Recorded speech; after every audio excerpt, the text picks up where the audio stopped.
What's up mga ka-basics? Welcome to my channel. Panibagong tutorial na naman tayo. This time, ang ituturo ko sa inyo ay ang kantang Sining by Jonella featuring JR. Simpleng-simple lang guys ang kantang ito. Bali, sisimplihan lang natin para makasabay yung mga beginners. Bali sa kantang ito, 5 chords lang ang kailangan natin gamitin. Ito yung D major 7,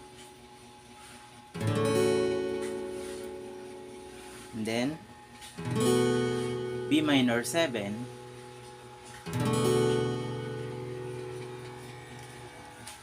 then gagamit din tayo ng C sharp minor 7, then E minor, tapos A7.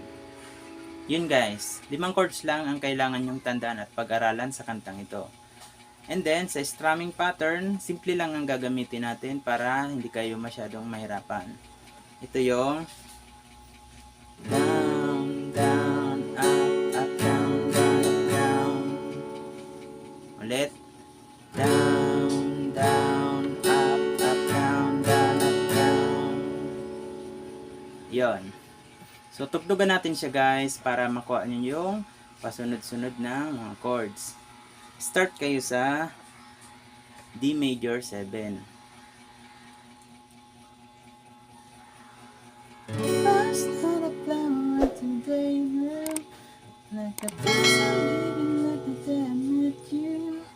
C sharp 7. C sharp minor 7.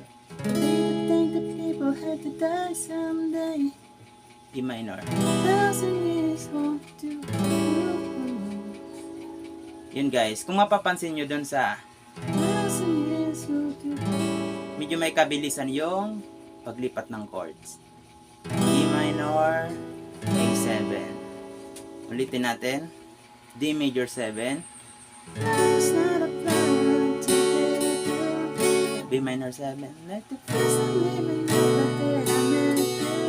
C sharp minor 7. E minor.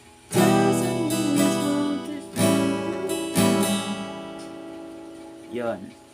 Bali yun lang guys ang mga chords, and then yung pattern paulit-ulit lang simula sa umpisa ng kanta hanggang sa tapos. Yun, wala naman kayong ibang babaguhin sa intro, sa verse, sa instrumental, sa chorus. Pare-pareho lang yung mga chords na ginamit. At yung strumming pattern, pwede kayo gumamit ng ibang strumming pattern guys kung gusto nyo. Bali, ginamit lang natin yung down, down, up, up, down, up, para medyo madali lang para sa mga beginners. Pwede naman nyo. Ganon. May, kumbaga, lalagyan nyo siya ng top. Then, pwede naman yon kung gusto nyo. So yun guys, bali tandaan nyo lang yung 5 chords na ginamit natin. Yung D major 7, B minor 7, C sharp minor 7, E minor, and then A7. Yun guys, 5 chords lang naman yun. And then yung strumming pattern na ginamit natin, down, down, up, down, down, up, down. Ulit. Down, down, up, down, down, up, down. Yun guys, pero optional lang naman. Pwede nyo naman palitan yung strumming pattern na gusto nyo. Kung nagustuhan nyo ang tutorial na ito, huwag kalimutang mag-subscribe at mag-hit ng notification bell.